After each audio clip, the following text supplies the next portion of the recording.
陛下，来，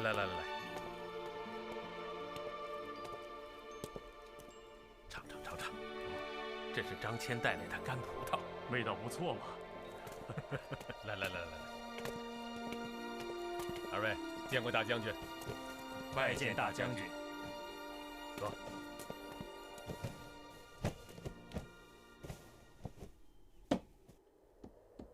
10几年前啊，我跟卫青就一直在研究这金刚造剑的技术。卫青，这是张骞给你带来的见面礼，你拿到江作府操办。多少年了，朕就一直在梦想着这削铁如泥的宝刀啊！宝贝啊！张骞，你知道吗？正是你滞留匈奴王庭的第3年，朕便放弃了与大月氏缔结军事同盟的念头，决定请一国之力，单独打击匈奴。你知道是谁让朕下这样的决心吗？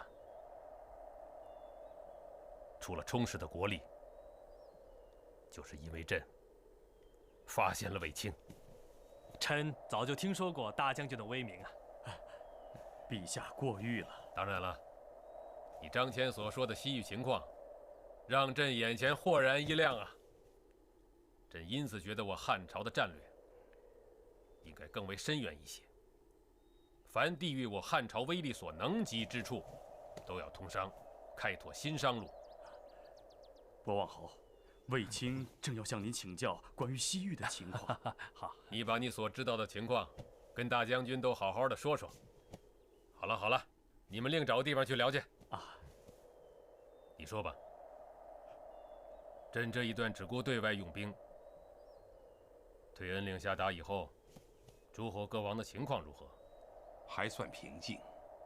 平静？不对吧？宗正那里有关诸侯各王因夷乱伦、滥杀无辜的恶性事件频频报告，尤其是在卫青缴获的匈奴右贤王的文件里，竟有一份有关卫青行踪的密报。还有这样的事情？密报声言，是我汉室的一位诸侯王提供的。战争时期，我们的注意力都放在了前方，后方出现了空档。以前一直没有解决好的诸侯王问题，现在会不会发生？诸侯王问题，景帝曾以残酷的手段予以制裁，将他们的势力缩小到最小范围。陛下近日颁布的推恩令，臣以为是得当的。诸侯王需要安抚，使之成为陛下的藩卫，但又要防止他们过分强大，所以又适当的安抚。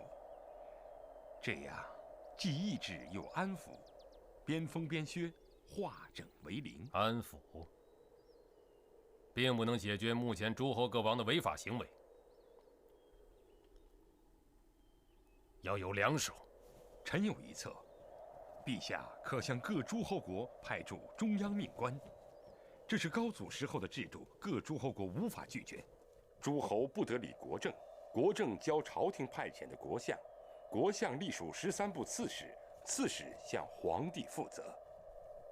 前方战事紧迫，不要后院起火。你嘱咐言，就替朕处理诸侯的事吧。本相奉朝廷之命，特来知会淮南王。朝廷正值战时状态，国内所有兵力收归朝廷统一掌控。今后包括王公卫队在内，淮南王所有军队由本相和内史共同掌握，任何人无权随意调动。这是朝廷刚刚发来的诏令，请淮南王遵旨奉行。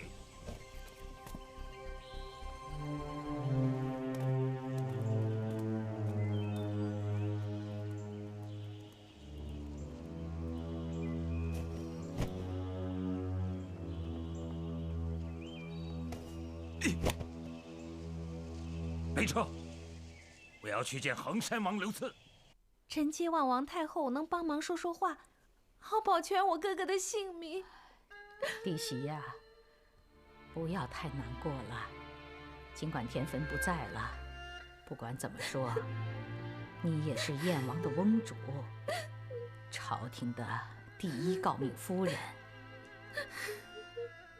燕王的案子是谁在管呢？是钟大夫主父偃。皇太后有所不知，那主父偃乃皇上最为倚重的近臣，曾经1年内连升4级。还有这样的人？那咱们找不了他，就找找皇上吧。丞相，刚刚得到消息，田汾的遗孀燕王的妹妹去找皇太后了，看来太后要过问了。把所有的案卷和证词都找出来，我就不信这样的铁案谁能说翻就翻了。不仅是哥哥的淮南国，我已经打听了，所有的诸侯国派驻的中央命官都扩大了权力，大伙是敢怒不敢言呐。诸侯本来只剩下不多的卫队，现在皇上又一句话就剥夺了诸侯的军权，这太过分了。一个国相，一个内史，哼！我想要除掉他们，易如反掌。中央命官一时半会儿还掌握不了军队。弟弟，你已经心存目标了。哎，什么目标？就是别把我逼急了。兔子急了还咬人呢。弟弟，认识这个字吗？起。你我兄弟同为一脉血缘，本该同进退，共荣辱。哥哥是要我起兵共进，颠覆朝廷。衡山王，你敢吗？陛下，燕王刘定国罪行确凿，恳请陛下处决燕王，并同时撤销燕国的封号。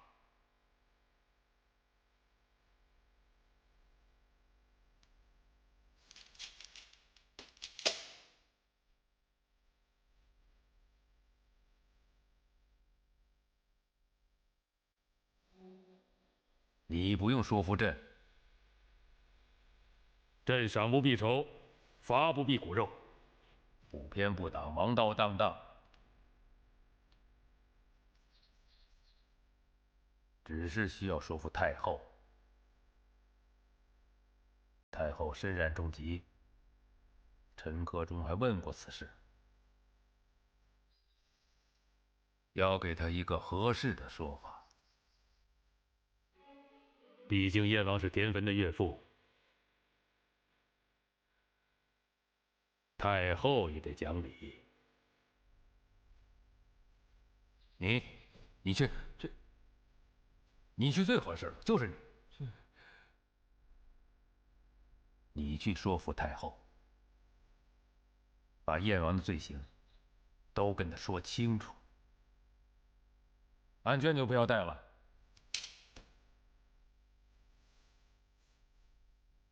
记住，要晓之以理，动之以情。臣领旨。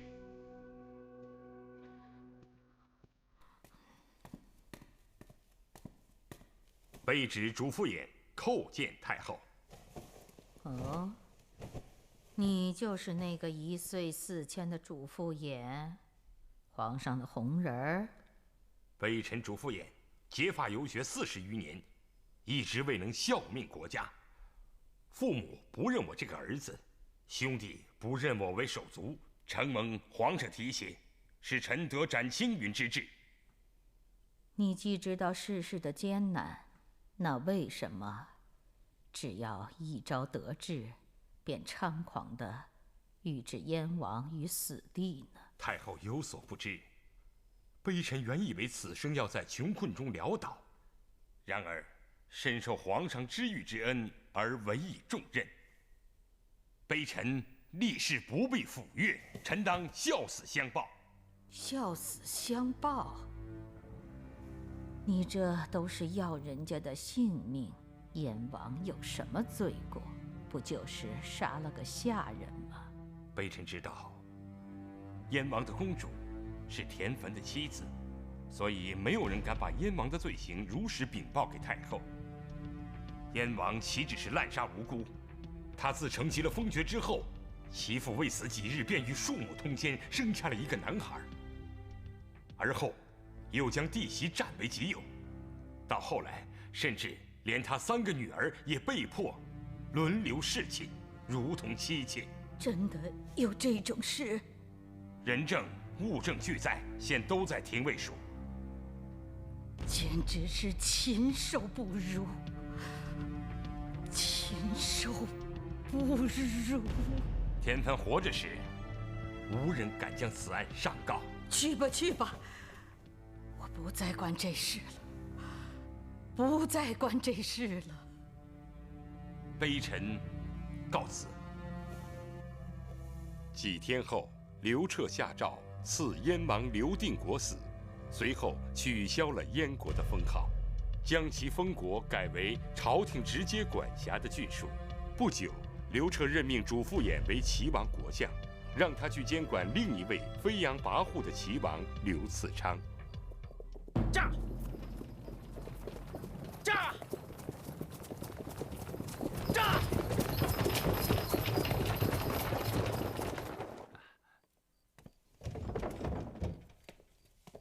请。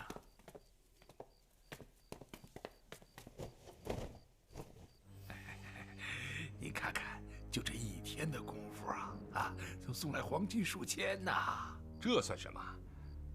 我一眨眼为皇上除掉了燕国，那些手上长毛、心里有鬼的人，谁不胆寒？相国，您不怕诸侯们说您太横暴了？你懂什么？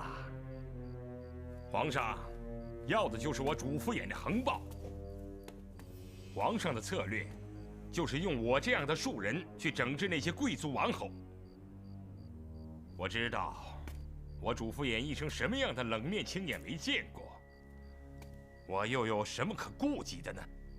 大丈夫生不得无顶石，死也不怕无顶烹。况且我已经到了壮士暮年，即便就算是倒行逆施，也没有什么可怕的了。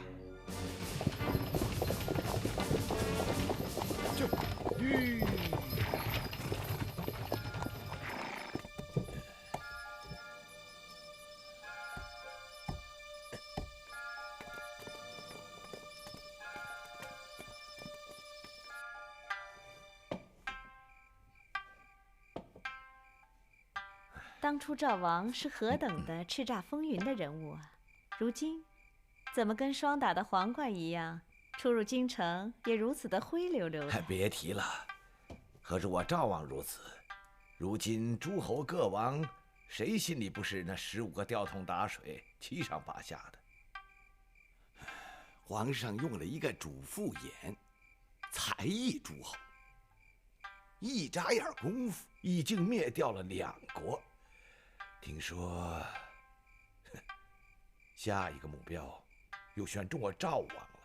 谁让你赵王有小辫子给人抓呢？如今哪一个诸侯没有一些小节的不检呢？如果细细的追究起来，恐怕所有的封国都要被灭除。诸侯各王们都明白，这其实都是皇上集中权力之举，所以大家推举我出头抗争。抗争？怎么抗争啊？莫非想跟皇上掰腕子？皇上如今征伐4夷，连战连捷，正是光焰无际之时，自然谁也不敢与皇上较劲儿。可治不得主子，还治不得奴才吗？诸王们早就恨透了为皇上打冲锋的那个奴才了。我要出头，状告主父偃。可既然是状告，总得有些能拿到台面上来说事的由头吧？赵王倒是会挑时候。主父偃在朝中要害部门早已安插了耳目，要不是这会儿他在齐国，还真没人敢出来搜集他的劣迹呢。所以你父王和叔叔都让我来找你。不用说了，我明白了。这是主父偃曾经收取12位诸侯子弟的贿赂证据。就是这个主父偃，他向皇上献上了推恩之计，后来这12个子弟都被封了侯。主父偃竟如此的胆大妄为，连推恩分封这样的国策都用来为自己孤立，做买卖。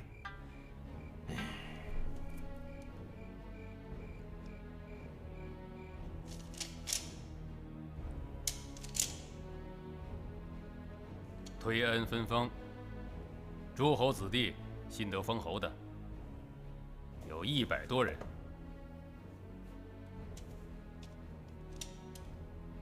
这里只有几个人上书反对，连个零头还不到呢。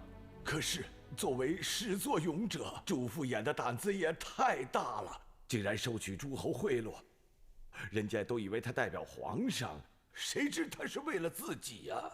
好端端的推恩分封，让人们误以为是要铲除诸侯各国，所以诸侯各王都要求承办主父偃，为陛下的大计证明。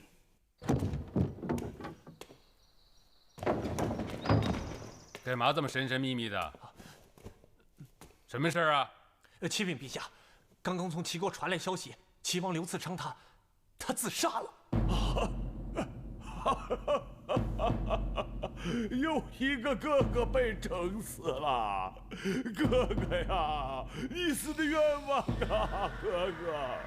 陛下，臣没有说错吧？主父偃这是明火执仗的诛灭我诸侯各王啊！陛下！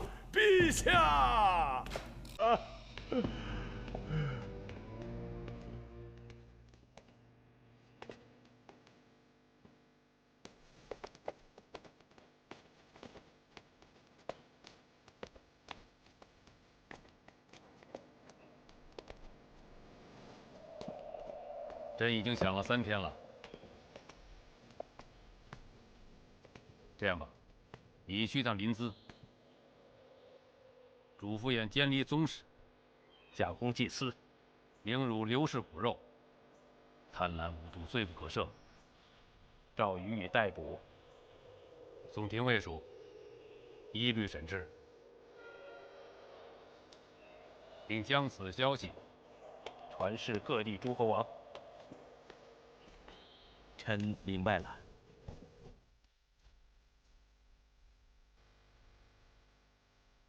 我要面见皇上。你这辈子恐怕见不到皇上了。宣公孙弘，宣吉安，宣张汤。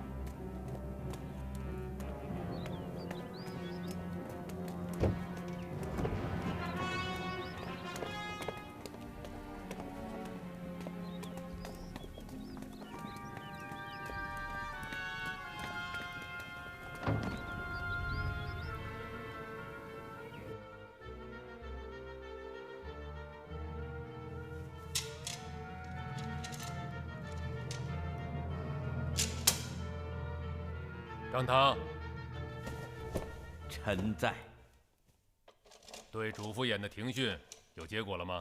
回陛下，主父偃已于今晨押解回京，臣已对其进行了讯问，他承认了受贿的事，但不承认劫持齐王而逼他自杀。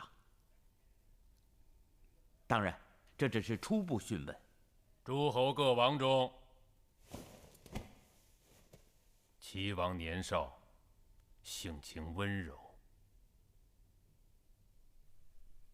当横下心来结束自家的性命，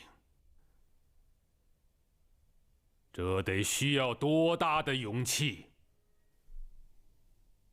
一个人能绝望成这个样子，没有外部施加的压力是说不通的。诸侯各王也无法安抚。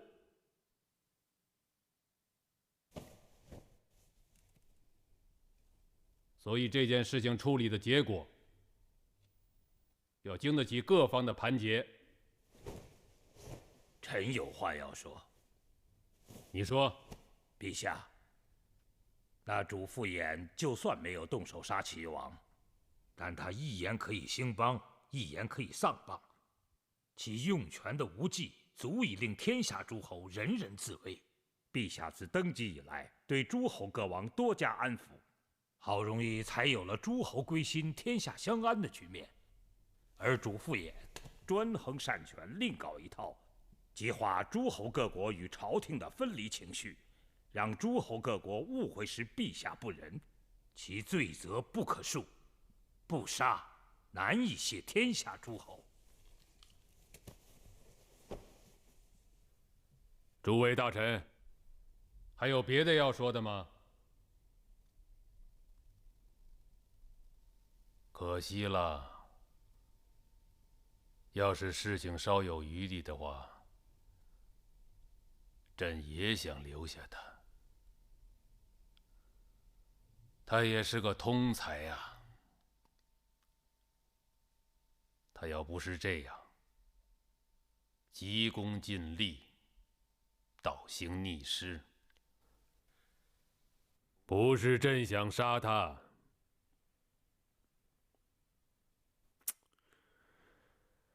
是他胆子太大了。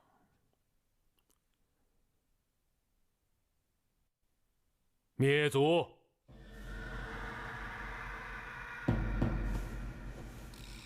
陛下的意思是，主父偃灭了3个王国，朕就只好灭他的9族，不然何以面对刘姓的列祖列宗？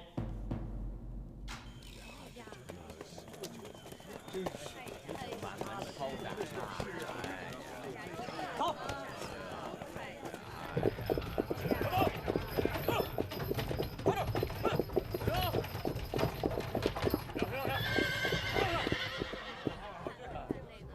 怎么回事？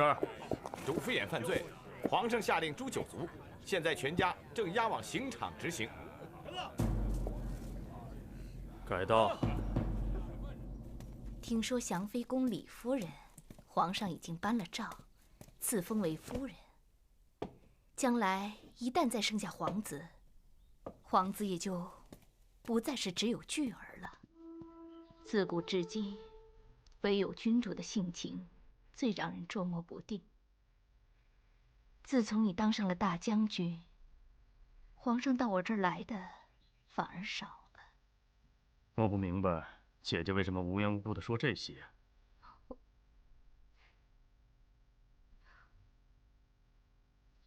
卫青啊，你军功再大也是外戚啊。你和姐姐还有巨儿，可是分不开的一家子。主父偃替皇上做了多少事情，都是别人不敢做的事情，一朝出错，就被灭了9族。我说姐姐，你有完没完了？姐姐没有别的意思，就是希望你能抽出点心思，来关心关心你姐姐。我看姐姐啊，还是多多管教去病那个小子，他是越来越不像话了。你说，一个小小的郎官，竟然私领了80票骑，将近郊农人的庄稼毁损得一塌糊涂。我可一点不担心去病，你难道不知道，去病领兵的权利全是皇上特许的？皇上对我说呀，他能捏沙成泥，塑造一个卫青，他也能再塑造一个霍去病。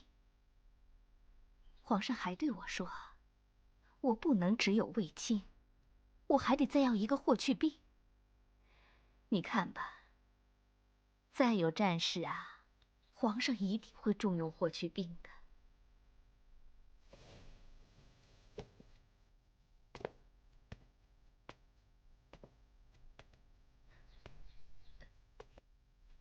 皇上这个人本来就深不可测。伴君如伴虎啊！但我们魏家的一切，本来也是皇上给的。卫青，我倒不是这个意思。去病是咱们家的孩子啊，皇上能重用去病，那也是咱们家的福分呐。姐姐，你别说了，我都明白，我该走了。哎，等等，你不明白。昨天平阳公主到我这儿来过，说了一会儿话，我从她那话音里听出，她好像有那个意思。什么意思啊？你怎么不明白呀？她想要嫁给你。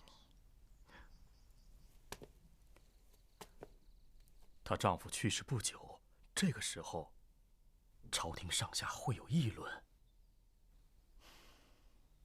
姐姐劝你啊，还是再好好想想。无情最是帝王家，你不要一脑门就想打匈奴。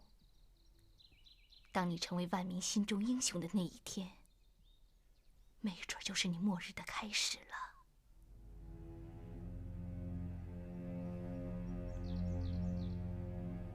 不知皇上会是什么意思？这是皇姐亲口告你的？是的。那卫青的态度呢？臣妾还没告诉他呢。臣妾心里没底儿。一个是昔日的主子，一个是奴才，只怕……所以，臣妾想先听听陛下的意思。哪来那么多的尊卑啊？这件事情不能再捂着了，会被世人当成笑柄。甭怕，啊！从朕继位的那一天起，所有的政策就是要破这些个规矩。朕既然能娶你做皇后，你的弟弟难道就不能娶朕的姐姐？朕看这门婚事很合适。那，太后那里也是要打招呼的。是啊，这件事情要抓紧办。太后恐怕熬不了几天了，万一赶上国丧，这个人太狂了。为了皇上能不杀了吗？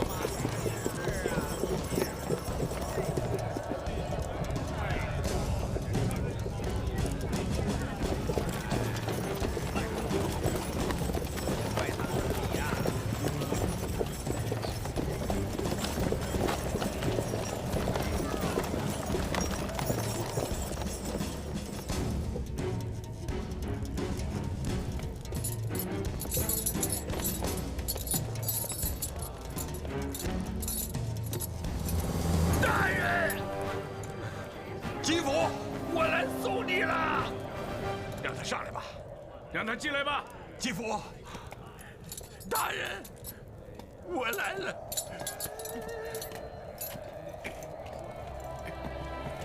继父，喝吧。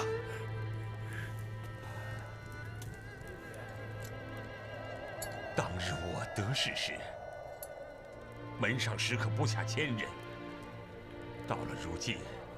我受极刑，竟无一人相送。继父，你又怎敢冒连坐致祸前来送我呀？我继父敬您是条汉子，大人放心去吧，小的定为大人料理身后之事。时辰已到，准备行刑。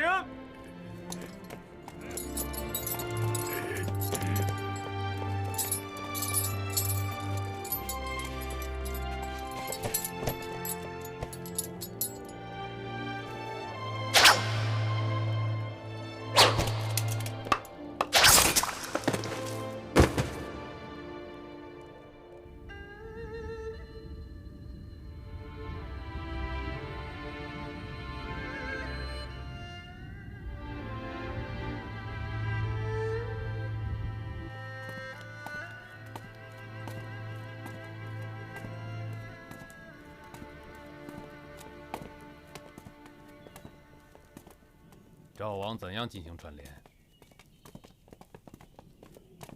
何以会征集到12个诸侯子弟的上书？而且正好赶在这个时机。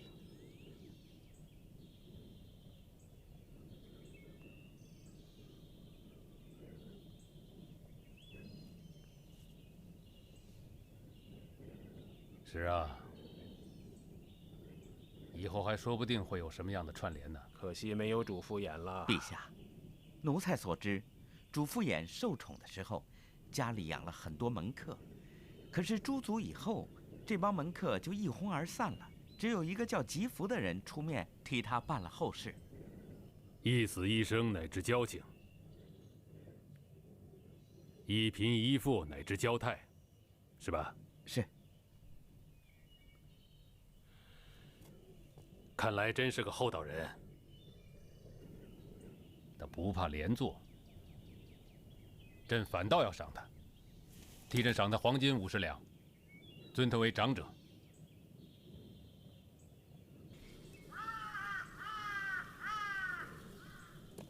哎，慢走啊！哎，慢走，慢走。哎，里边请。慢走，上酒啊！里边请。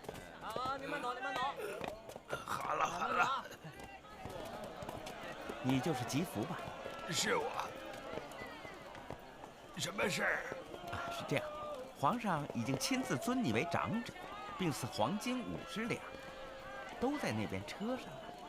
这是为什么？这又是为什么？还不快点送长者上车回府？主父大人，你听见了没有？皇上尊我为长者，对你还是有情啊！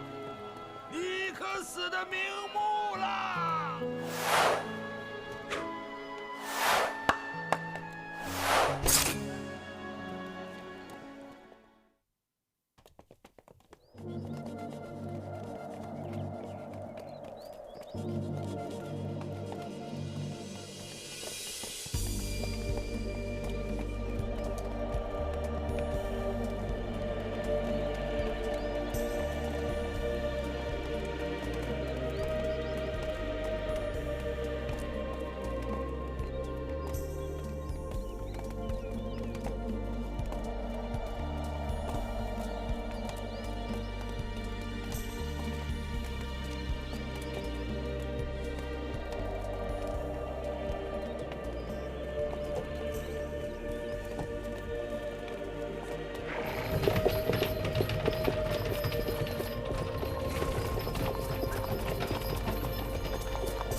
大将军，请入洞房。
这钟声是悲音。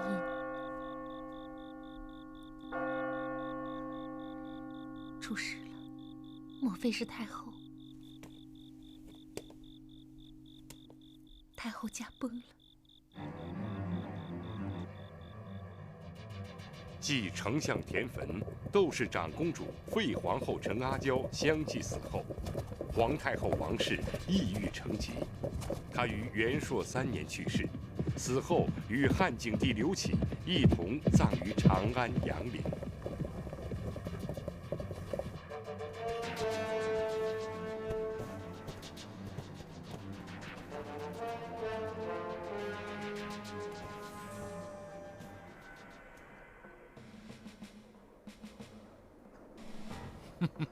好，你相中的人果然不错，很及时。这是长安密使的通报，汉朝的皇帝肯定在母丧期间停止一切大的军事行动，所以对汉朝的复仇计划可以按时进行了。如果从心术的角度，大单于不应该攻击国丧之时的对手。汉文化对于孝道的坚守视若生命，大单于的眼光似乎应该更远一些，不要在此时激怒汉朝的国民情绪。哼，看来你的身上还留有一些汉朝人的气味，丢掉它，丢掉这些酸腐的念头。记得吗？你曾经给我送过几只食人肉的猎犬，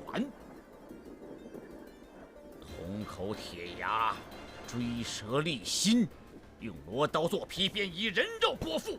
你还说过，这就是大匈奴的崇尚。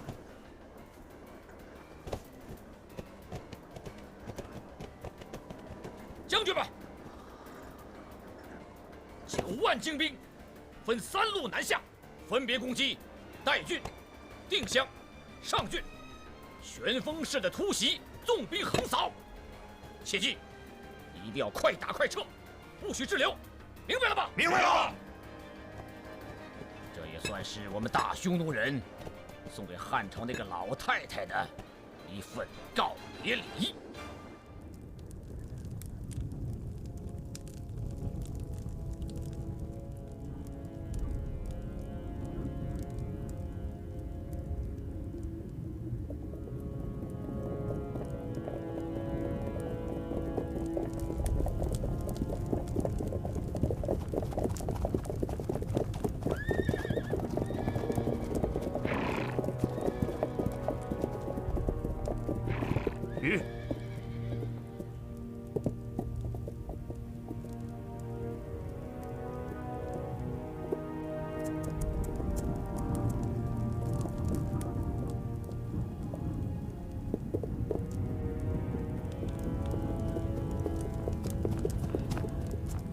将军，匈奴劫掠了2000居民，都尉朱英战死，我们出兵吧。国丧期间，皇上不让出兵。撤！撤！撤！这谁家的公子啊，如此的狂野呀！啊，就知道皇上小的时候也这样。赏月狩猎的时候，怪的。在代郡殉职的都尉朱英，家眷抚恤了没有？臣按规定发放了抚恤，可其子朱和坚持不受，所以……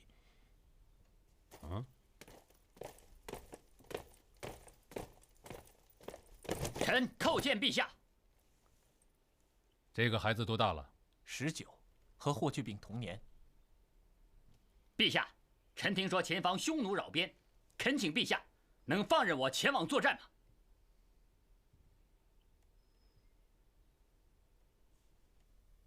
召朱英之子朱和去羽林做郎官，子承父业吧。臣记下了。